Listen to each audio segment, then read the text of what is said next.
Hello friends and dear student, एक बार फिर आपका इस चैनल में बहुत बहुत स्वागत है। तो चलिए हम लोग शुरू करते हैं। फार्मास्यूटिकल केमिस्ट्री का जो 50 क्वेश्चन MCQs वाले हम लोग सॉल्व कर रहे थे, तो उसके 25 क्वेश्चन हो गए थे, 25 रह गए थे। ठीक है, पहला पार्ट जो था इसका, उसमें 25 क्वेश्चन हमने सॉल्व किए थे, बहुत अच्छे तरीके से, बहुत अच्छे से एक्सप्लेन किया। अगर आपने इसका पहला पार्ट नहीं देखा है तो जाके उसको देख लीजिए, और डिस्क्रिप्शन में मैं उसकी लिंक भी दे रहा हूँ, आप जाके वहाँ से देख सकते हैं। तो चलिए, इसलिए कह रहा हूँ कि अगर उसको आप नहीं देखेंगे तो आपको यहाँ पे थोड़ी दिक्कत आएगी, इसलिए कि बहुत सारे टर्म्स हैं, बहुत सारी चीज़ें ऐसी हैं जो वहाँ पे मैंने बहुत अच्छे से एक्सप्लेन किया है, उसको मैं यहाँ पे दोबारा नहीं करूँगा। इसलिए कि जो लोग उसको देख के आए हैं वो उनको लगेगा कि टाइम पास हो रहा है, तो मैं ऐसा नहीं करूँगा, टाइम को ज़्यादा नहीं करना है। ठीक है, तो चलिए शुरू करते हैं। तो हमारा क्वेश्चन नंबर 26 है, which is not an anti hypertensive drug और क्लासिफिकेशन।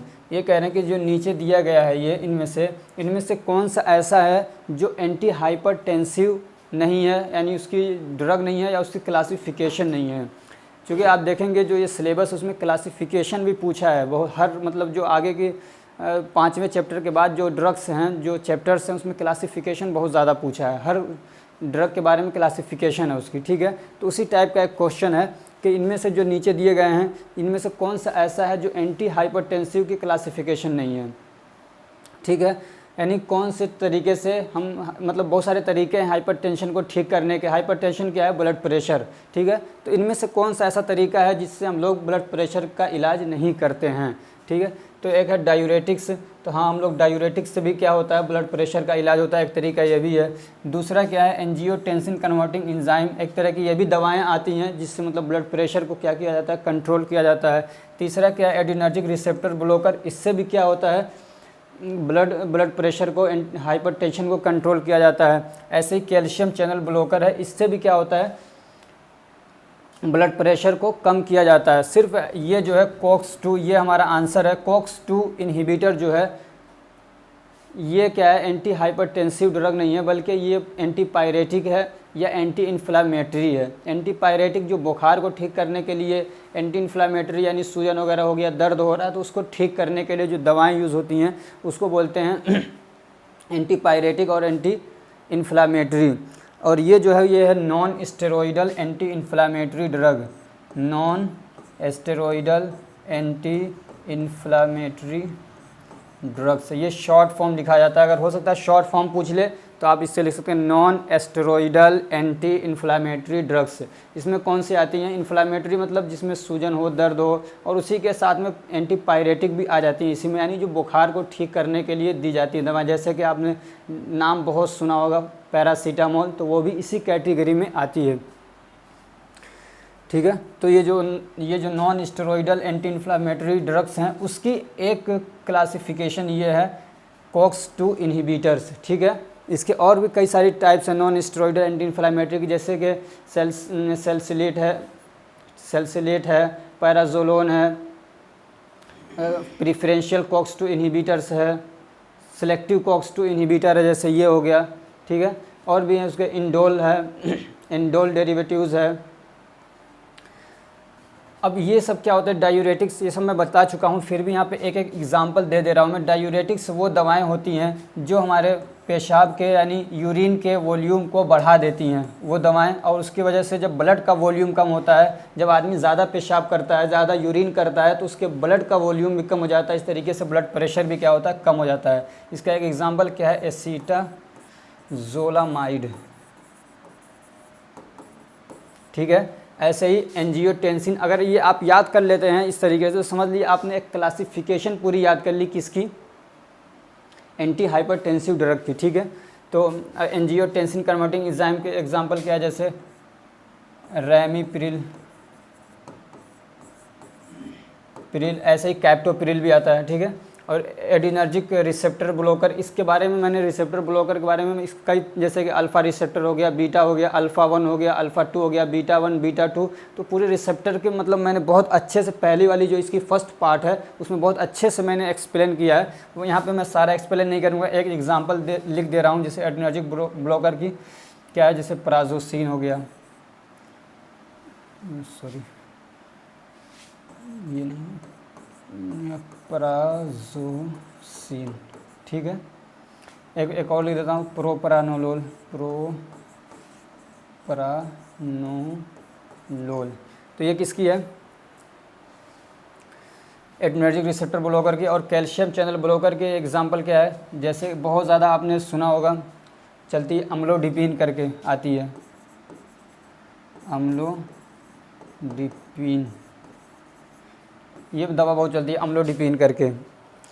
और भी आती है इसमें, जैसे नियोडिपिन है, एटिनोलोल है, ठीक है। तो ये क्वेश्चन हो गया हमारा। क्वेश्चन नंबर 27 है, इनमें से कौन सी ऐसी कंडीशन है कि is a condition in which certain disorder affect the normal mechanical activity of heart. ये कह रहे हैं इनमें से कौन सा ऐसा है जो हमारे ये हार्ट का नॉर्मल मैकेनिकल एक्टिविटी है। मैकेनिकल एक्टिविटी क्या कि कॉन्ट्रैक्शन होना, फिर रिलैक्शन, कॉन्ट्रैक्शन रिलैक्सेशन, कॉन्ट्रैक्शन रिलैक्सेशन। हमारा हार्ट ये करता रहता है, सिकुड़ता है फिर खुलता है, सिकुड़ता है उसको बोलते हैं कॉन्ट्रैक्शन, खुलता है उसको बोलते हैं रिलैक्सेशन। इस तरीके से वो पंपिंग करता है ब्लड को। मान लीजिए 1 मिनट में वो 72 मरतबा धड़क रहा है, पंपिंग कर रहा है, लेकिन उसमें डिसऑर्डर आ गया तो वो 72 की जगह मान लीजिए 80 बार करने लगा, या 72 की जगह वो कितना कर रहा है, 85 बार कर रहा है, तो ये मैकेनिकल डिसऑर्डर आ गया। तो ये कह रहे हैं कि उस डिसऑर्डर को क्या देते हैं, साइंटिफिक उसका नेम क्या है, उसको किस नाम से जाना आता है, उसको बोलते हैं टर्म भी। तो इनमें से कौन सा है? तो एंजाइना नहीं, एंजाइना नहीं है। कार्डियक अरेथमिया, हाँ ये है। हाइपरटेंशन भी नहीं है, इस्केमिया भी नहीं है, ठीक है। तो यहाँ पे क्या आएगा? Cardiac arrhythmia is a condition in which certain disorder affect the mechanical activity of heart, ठीक है। जो हमारे हार्ट की मैकेनिकल एक्टिविटी है उसको डिस्टर्ब कर देता है, उसमें अफेक्ट कर देता है, उसको उसमें डिसऑर्डर आ जाता है, तो उसको क्या बोलते हैं? कार्डियक अरेथमिया। अब ऐसे भी पूछ सकता है शॉर्ट आंसर के कि व्हाट इज़ कार्डियक अरेथमिया, तो आप ये आंसर लिख सकते हैं कि इसमें क्या होता है कि जो मैकेनिकल एक्टिविटी हमारे हार्ट की है वो क्या होती है? डिस्टर्ब हो जाती है, डिसऑर्डर आ जाता है उसमें, ठीक है। अब ये एंजाइना क्या होता है, मैंने इसको पहले ही बता दिया, फिर बताता हूँ। एंजाइना क्या होता है कि हमारे हार्ट के अंदर जो पतली पतली सी नसें होती हैं, जिसको हम लोग क्रोनिक आर्टरीज बोलते हैं, उसके अंदर जब ब्लड की सप्लाई सही से नहीं हो पाती है, ब्लड उसके अंदर सही से जाता नहीं है, तो वहाँ के जो कार्डियक सेल्स हैं, कार्डियक मसल्स, पूरा जो सेल है उसके अंदर फिर क्या ऑक्सीजन नहीं पहुँचता है, न्यूट्रिशन नहीं पहुँचता है, फिर उसमें क्या होता है? दर्द होना शुरू हो जाता है, ठीक है। तो इसी को हम लोग क्या बोलते हैं? एंजाइना पेक्टोरिस भी बोलते हैं, एंजाइना पेक्टोरिस, जिसको हमको चेस्ट पेन भी बोलते हैं। और ऐसी कंडीशन में जो दवा दी जाती है वो होती है आइसोसोर्बाइड डाइनाइट्रेट। आइसोसोर्बाइड डाइनाइट्रेट देते हैं, जो फ़ौरन जाके और वो हमारे जो वो पतली नसें हैं उसको डायलेट कर देती हैं और ब्लड का सप्लाई क्या करता है? शुरू हो जाता है। इसलिए किसी को हार्ट अटैक जब होता है, सीने में बहुत तेज़ दर्द होता है, तो अगर आपको मालूम है तो सबसे पहले ये दवा उसको दे देना चाहिए, फिर उसके बाद ले जाना चाहिए उसको डॉक्टर के पास। हाइपरटेंशन आप जानते हैं क्या होता है? हाइपरटेंशन मतलब ब्लड प्रेशर बढ़ जाना।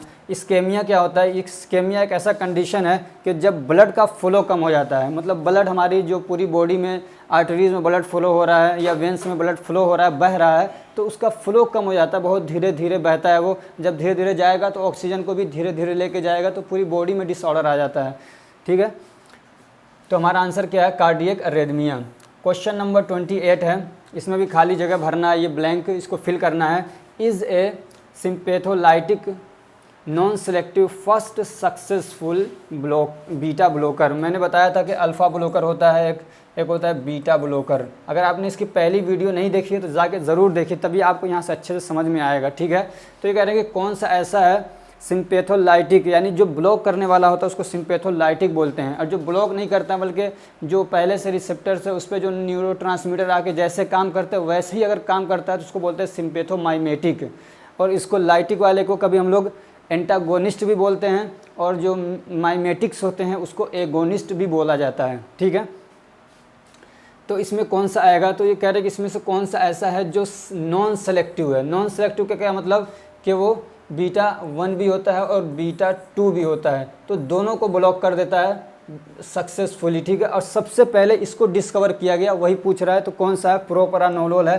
कि ये ऐसा है कि मतलब बीटा ब्लॉकर है कि जो नॉन सेलेक्टिव है और सबसे पहले डिस्कवर किया गया कि ये सबसे अच्छे से काम कर रहा है, ठीक है। रेमिप्रिल क्या है? कैप्टोप्रिल मैंने अभी बताया था। कैप्टोप्रिल क्या है? रेमिप्रिल क्या है? ये मैंने बताया था अभी। कैप्टोप्रिल क्या है, ये एक तरीके का हाइपरटेंशन एंटी हाइपरटेंसिव ड्रग है। ऐसे ही रेमिप्रिल भी क्या है, एक तरीके की एंटी हाइपरटेंसिव ड्रग है। और गाबापेंटिन क्या है, ये एंटी कन्वल्जेंट है, यानी मिर्गी हो जाए किसी को तो उसको ठीक करने के लिए जो दवा देते हैं वो एंटी कन्वल्जेंट होता है। इसको भी हमने फर्स्ट वाली पार्ट में बहुत अच्छे से डिस्क्राइब किया है।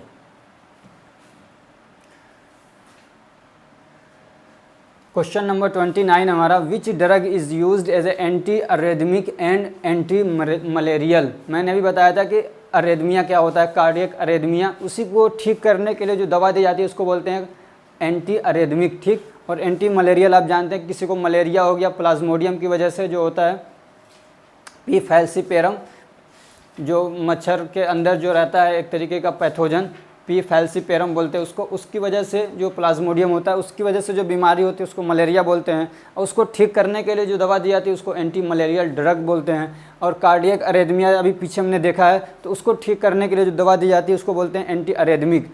तो एक ऐसी दवा है जो इसको भी ठीक करती है, अरेदमिया को भी और मलेरिया को भी। तो वही पूछ रहे इनमें से कौन सी है। लो सार्टन नहीं है तो हाइपरटेंसिव ड्रग है। वल सार्टन ये भी क्या एंटी हाइपरटेंसिव ड्रग है। ये है क्विनिडीन सल्फेट, ये दोनों को ठीक करने के लिए यूज़ होती है। अगर किसी को मलेरिया है तब भी दे सकते हैं आप, अगर किसी को कार्डियक अरेदमिक मतलब बीमारी है, कार्डियक अरेदमिया है, वहाँ भी दे सकते हैं। वेरापामिल ये भी नहीं है, वेरापामिल ये क्या है, एक तरीके का एंटी अरेदमिया तो है। ये वेरापामिल क्या है, एंटी अरेदमिक है, लेकिन ये एंटी मलेरियल नहीं है। ये एंटी कर लीजिए, ये नेटी हो गया, ये उल्टा हो गया, ए पहले है फिर एंटी, ठीक है, एंटी मलेरियल। वेरापामिल है ये एंटी अरेदमिक तो है, यानी किसी को कार्डियक अरेदमिया है वहाँ पे ठीक करने के लिए दे सकते हैं ये वेरापामिल, लेकिन ये एंटी मलेरियल नहीं है। तो इसलिए हमारा आंसर क्या होगा, क्विनिडीन सल्फेट। ये मलेरिया को भी ठीक करने के लिए दिया जाता है और क्या है एंटी अरेदमिक भी है, यानी अरेदमिया को भी ठीक करने के लिए दिया जाता है।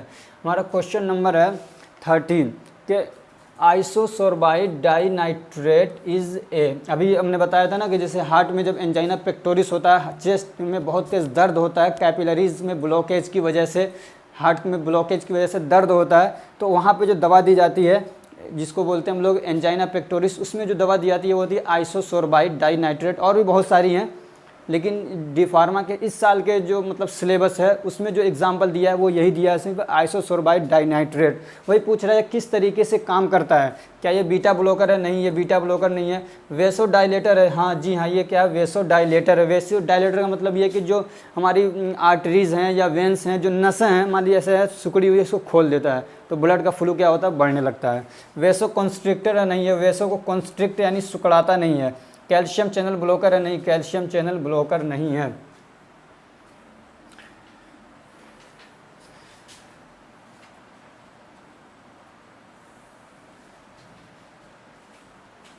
क्वेश्चन नंबर 31 हमारा क्या है, hypoglycaemic agents are used in the treatment of. ये हाइपोग्लाइसेमिक एजेंट्स, अब पहले जानिए कि हाइपोग्लाइसेमिया होता क्या है। Hypoglycaemic agents are use in treatment of, कि हाइपोग्लाइसेमिक जो एजेंट हैं वो ठीक करने के लिए यूज़ होते हैं। किसको ठीक करने के लिए, अब ये 3-4 बीमारियां हैं, तो आप ये समझिए कि हाइपोग्लाइसेमिया क्या होता है। ग्लाइसेमिक का मतलब समझ लीजिए होता है शुगर, ठीक है।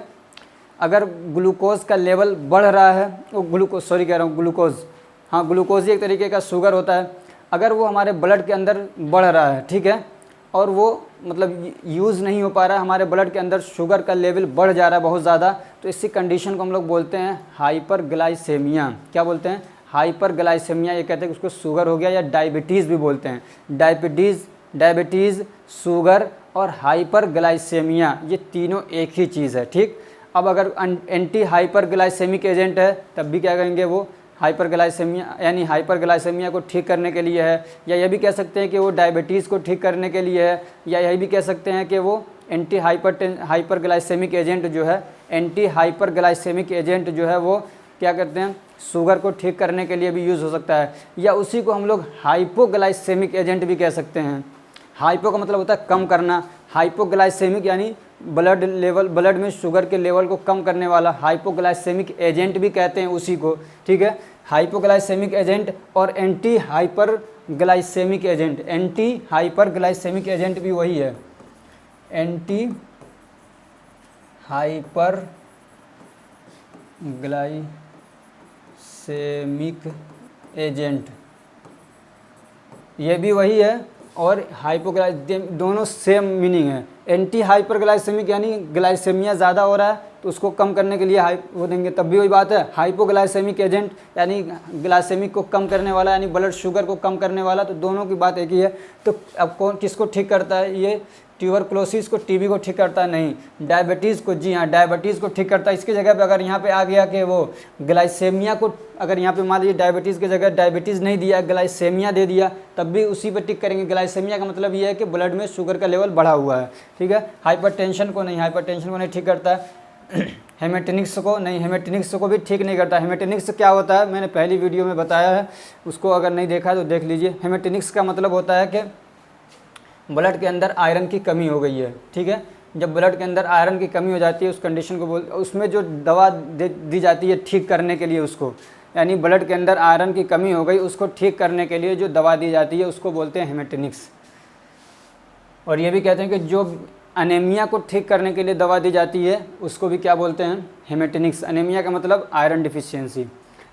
अब इसमें भी खाली जगह भरना है। It states that the level of sugar in blood is too high. कह रहे हैं इनमें से कौन सा ऐसा है जो यहाँ पे ठीक कर रहा है, जो ये बताता है, इनमें से कौन सा ऐसा है जो ये बताता है कि शुगर का लेवल हमारे ब्लड के अंदर बहुत ज़्यादा हाई है। तो हाइपरग्लाइसेमिया, हाइपर आ रहा है तो इसका मतलब हाँ यही ठीक है, ठीक है।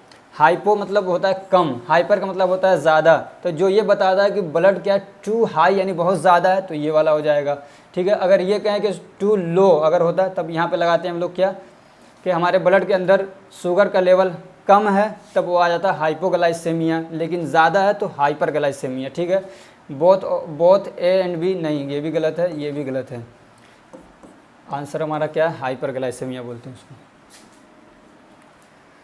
क्वेश्चन नंबर 33 हमारा, significant quantity of insulin is synthesized in. ये कह रहे हैं कि जितने हमारे बॉडी को इंसुलिन की ज़रूरत होती है वो कहाँ पे बनती है। इंसुलिन मतलब कहाँ पे प्रोड्यूस होता है हमारी बॉडी के अंदर, ठीक है। इंसुलिन क्या करता है? शुगर जो होता है हमारी बॉडी के अंदर, ग्लूकोज भी कह सकते हैं, उसको मेंटेन करता है, उसको कम ज़्यादा उसको यूज़ करवाता है वही, ठीक है। अगर इंसुलिन की कमी आती है तभी आदमी को क्या होता है? शुगर होता है। तो कहाँ पे बनता है इंसुलिन? तो गॉल ब्लैडर में नहीं, गॉल ब्लैडर में नहीं बनता। लंग्स में नहीं, लंग्स में भी नहीं बनता। लीवर में भी नहीं बनता। पैनक्रियाज में बनता है, पैनक्रियाज का जो बीटा सेल होता है उसमें बनता है, ठीक है। क्वेश्चन नंबर 34 हमारा, metformin is an example of, यहाँ पे एन आएगा। Metformin is an example of. Metformin क्या है? एक तरह की दवा है ये कह रहे किस बीमारी को ठीक करने के लिए यूज़ होती है? एंटीसाइकोटिक नहीं, एंटी हाइपरटेंसिव नहीं, एंटी हाइपरटेंसिव भी नहीं है। मेटफॉर्मिन क्या है? ये एंटी हाइपरग्लाइसेमिक एजेंट है। इसमें कोई ऑप्शन ही नहीं दिया है। यहाँ पे होना क्या चाहिए? एंटी हाइपरग्लाइसेमिक एजेंट, या ये भी कह सकते हैं हाइपोग्लाइसेमिया। एंटी हाइपरग्लाइसेमिक, ये मेटफॉर्मिन बहुत ज़्यादा यूज़ होने वाली दवा है। किसी को जब किसी का शुगर बढ़ जाता है तो उसको ठीक करने के लिए जो दवा देते हैं वो मेटफॉर्मिन है, बहुत यूज़ होती है ये, ठीक है। तो ये क्या है? एक तरीके की ये एंटी हाइपरग्लाइसेमिक एजेंट है। क्या है? एंटी हाइपरग्लाइसेमिक एजेंट है कौन? मेटफॉर्मिन। एंटी फंगल भी नहीं है, एंटी मलेरियल भी नहीं है, एंटी साइकोटिक भी नहीं है। एंटी साइकोटिक क्या होता है कि आदमी का मूड अल्टर हो जाता है, कहते हैं ना आदमी थोड़ा थोड़ा पागल की तरफ जा रहा है, तो उसी को बोलते हैं साइकिया हो गया उसको, यानी पागलपना आ गया उसको। क्या एक नाम और भी दिया जाता है? क्या दिया जाता है? कमेंट करके बताइए आप। मैंने फर्स्ट पार्ट में बताया है कि आदमी का जब मूड अल्टर होता है तो उसको एक नाम और दिया जाता है, और मैंने बहुत अच्छे से बताया। अगर आपको याद है तो कमेंट करके बताइए कि पहले पार्ट में मैंने क्या बताया था। अभी इसमें खाली जगह भरना है कि is not selective COX-2 inhibitor. अब COX-2 क्या है? COX ये एक रिसेप्टर है। COX क्या है? ये रिसेप्टर होता है COX-1 COX-2, ठीक है। इसका फुल फॉर्म क्या है? फुल फॉर्म क्या है इसका? साइक्लोऑक्सीजिनेज, साइक्लोऑक्सीजिनेज, साइक्लोऑक्सीजनेज, अगर पूछ ले तो लिख देना साइक्लोऑक्सीजनेज। अब इसमें कौन सा आएगा, ये कह रहे हैं कि is not selective COX-2 inhibitor, इनमें से कौन सा ऐसा है जो सेलेक्टिव COX-2 इनहिबिटर नहीं है। COX-1 COX-2 क्या होते हैं, COX ये रिसेप्टर होते हैं हमारी बॉडी के अंदर, एक होता है COX-1 एक होता है COX-2।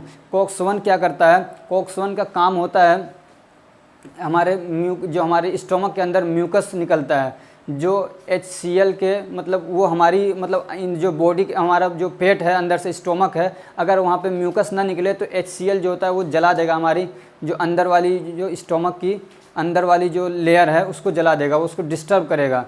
तो वहाँ पे म्यूकस निकलता है जो बेसिक नेचर का होता है, तो न्यूट्रलाइजेशन हो जाता है, ठीक है। तो वो किसके थ्रू निकलता है, वहाँ पे COX-1 भी काम करता है, ठीक है। COX-1 काम करता है और ये म्यूकस का फॉर्मेशन करता है। COX-1 का काम और ये भी होता है कि वो जो प्लेटलेट्स होते हैं उसके फॉर्मेशन में भी वो काम आता है, कौन, COX-1। और COX-2 जो होता है ये रिलीज़ करता है जैसे एराकिडोनिक एसिड हो गया, फिर उसके बाद COX-2, उसके बाद जब वो आता है COX-2 के उसमें कॉन्टैक्ट में तो ये रिलीज़ करता है प्रोस्टाग्लैंडिन।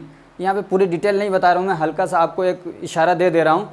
प्रोस्टाग्लैंडिन जो जब रिलीज़ होता है तो दर्द होता है, हमें क्या होता है, दर्द होता है, पेन होता है, बुखार होता है, ठीक है। तो अब किसी को जब बुखार होता है तो हम लोग दवा कौन सी देते हैं, एंटीपायरेटिक, जो तो वो क्या करता है, वो COX-1 को भी ब्लॉक कर देता है, यानी प्रोस्टाग्लैंडिन भी नहीं बनेगा और COX-1 को भी ब्लॉक कर देता है, दोनों को ब्लॉक कर देता है। तो हमको तो सिर्फ ब्लॉक करना था COX-2 को, ताकि बुखार ख़त्म हो जाए, दर्द ख़त्म हो जाए। लेकिन जो दवाएं होती हैं वो ज़्यादातर ऐसी होती हैं कि वो COX-1 पे भी काम करती है, COX-2 पे भी काम करती हैं।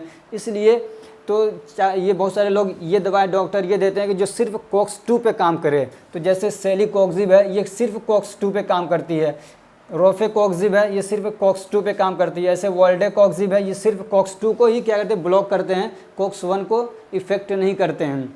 अब जैसे कि मान लीजिए पैरासीटामोल है, ये COX-1 COX-2 दोनों को डिस्टर्ब करता है, दोनों को ब्लॉक कर देता है जाके, ठीक है। तो अब ये जो दवाएं हैं ये क्या हैं, ये सिर्फ COX-2 को ही जाके ब्लॉक करेंगी, इसलिए क्या, सेलेक्टिव COX-2 इनहिबिटर। अब ये पूछ रहा है कि इनमें से कौन सा ऐसा है जो सेलेक्टिव COX-2 इनहिबिटर नहीं है, सेलेक्टिव COX-2 इनहिबिटर नहीं है। तो ये क्या है, ये सेलेक्टिव COX-2 इनहिबिटर नहीं है, बल्कि ये क्या है, गिलीबेंक्लामाइड एक तरीके का एंटी हाइपरग्लाइसेमिक एजेंट है। गिलीबेंक्लामाइड क्या है, ये एंटी हाइपरग्लाइसेमिक एजेंट है जो शुगर को ठीक करने के लिए यूज़ होता है। और ये जो तीनों हैं ये क्या हैं, ये सेलेक्टिव COX-2 इनहिबिटर्स हैं।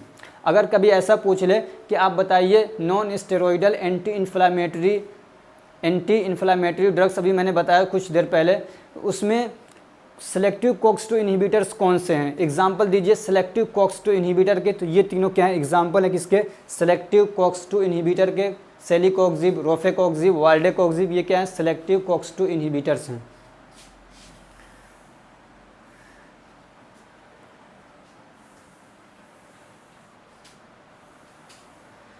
क्वेश्चन नंबर 36 हमारा, which is not use for treating osteoarthritis. ये कह रहे हैं इनमें से कौन सा ऐसा है जो ऑस्टियोआर्थराइटिस को ठीक करने के लिए यूज़ नहीं होता है। ऑस्टियोआर्थराइटिस क्या होता है, ऑस्टियो का वर्ड जहाँ भी आए समझ लीजिए वो हड्डी से रिलेटेड है। अर्थराइटिस का मतलब होता है हड्डियों में पेन, तो हड्डियों में अगर दर्द होता है तो उसको बोलते हैं ऑस्टियोआर्थराइटिस। तो कह रहे इनमें से कौन सा ऐसा है जो ऑस्टियोआर्थराइटिस को ठीक करने के लिए यूज़ नहीं होता है। तो एस्पिरिन है, ये भी क्या होता है, ऑस्टियोआर्थराइटिस है, ये भी ठीक करता है। डाइक्लोफेनाक है, ये भी ऑस्टियोआर्थराइटिस इसको ठीक करता है। आइबुप्रोफेन है, ये भी क्या करता है, इसको ठीक करता है। कार्ब्यूटामॉल जो है ये नहीं ठीक करता, ये क्या है, एंटी हाइपरग्लाइसेमिक एजेंट है, यानी ये शुगर को ठीक करने के लिए यूज़ होता है। और ये जो तीनों हैं ये और अभी ऊपर जो मैंने बताया ये सब क्या है, non steroidal anti inflammatory drugs हैं, ठीक है। अगर एग्जाम्पल पूछे कि write the examples of non steroidal anti inflammatory drugs, तो आप ये जैसे हो गया एस्पिरिन हो गया, डाइक्लोफेनाक हो गया, आइबुप्रोफेन हो गया, मिलोक्सिकैम हो गया, पायरोक्सिकैम हो गया, और जैसे ये थे अभी एस्पिरिन आ गया, इसमें साल्सालेट्स आता है, सोडियम साल्सालेट आता है, इंडोमेथिसिन हो गया, पैरासीटामोल है, ये भी इसी में आता है, non steroidal anti inflammatory drugs में। और क्या है, निमेसुलाइड है। तो ये सब क्या है, non steroidal anti inflammatory drugs हैं। तो हमारा आंसर क्या है, इनमें से कह रहा है कि which is not used for treating osteoarthritis. तो इनमें से कौन सा ऐसा है जो ऑस्टियोआर्थराइटिस को ठीक करने के लिए यूज़ नहीं होता है, तो ये हमारा आंसर। अब कभी आंसर ऐसे पूछ ले कि राइट द एग्जांपल्स ऑफ या write the drugs name of which are use to treat osteoarthritis, कि ऑस्टियोआर्थराइटिस को ठीक करने के लिए कौन सी दवाएं यूज़ होती हैं, तो ये उसके नेम है। ये सभी इसको क्रॉस भी करके आप देखिए क्वेश्चंस को। क्वेश्चन नंबर हमारा 36 है, salt name of paracetamol. Paracetamol बहुत फेमस दवा है, तो ये पैरासीटामोल इसका ब्रांड नेम है। क्या है? ब्रांड नेम है, लेकिन इतना फेमस हुआ कि उसको एक तरीके से साल्ट नेम की तरह से यूज़ किया जाने लगा। लेकिन असल में उसका साल्ट नेम क्या है? मेटामिजोल नहीं है, एसिटामिनोफेन। जी हाँ, ये क्या है? एसिटामिनोफेन। क्या इसका साल्ट नेम है? किसका? पैरासीटामोल का। पैराजोलोन नहीं, पैराजोलोन भी नहीं है। ऑक्सीकैम डेरिवेटिव्स नहीं, ये भी नहीं है। ये जो तीनों हैं, मेटामिजोल हो गया, पैराजोलोन हो गया, ऑक्सीकैम डेरिवेटिव्स हो गए, ये सब क्या हैं? ये तीनों भी non steroidal anti inflammatory drugs हैं। और जो non steroidal anti inflammatory drugs होते हैं, ये क्या करते हैं? ये बुखार को कम करने के लिए यूज़ होते हैं, दर्द हो रहा है उसको ठीक करने के लिए यूज़ होते हैं, इन्फ्लामेशन हो गया यानी सूजन वगैरह हो रहा है तो उसको भी ठीक करने के लिए ये लोग यूज़ होते हैं, जो non steroidal anti inflammatory drugs हैं। तो फ्रेंड्स, इस वीडियो में हम लोग इतना ही रखते हैं, चूँकि वीडियो काफ़ी लंबी हो चुकी है। आपसे रिक्वेस्ट है कि अगर आपको कुछ लग रहा है कि मुझे और कुछ चेंजिंग लानी चाहिए मेरे मतलब इसमें, अगर कुछ को आपको लग रहा है तो ज़रूर कमेंट करके बताइए कि मैं क्या और सुधार ला सकता हूँ। और दूसरी चीज़ ये है कि अगर आपको कोई डाउट है, कुछ बात समझ में नहीं आई है, तो ज़रूर कमेंट करके बताइए। आपसे ज़रूर आपको रिप्लाई किया जाएगा, आपको समझाने की कोशिश की जाएगी। और तीसरी बात यह कि अगर ये हमारी कोशिश आपको अच्छी लग रही है तो वीडियो को ज़रूर लाइक करिए, चैनल को सब्सक्राइब करिए और अपने फ्रेंड्स को भी शेयर करिए ताकि वो भी इससे फ़ायदा उठा सकें। चलिए, बेस्ट ऑफ लक, अपना बहुत ख्याल रखिए, अच्छे से पढ़िए और जाके एग्ज़ाम दीजिए। Thank you so much for watching.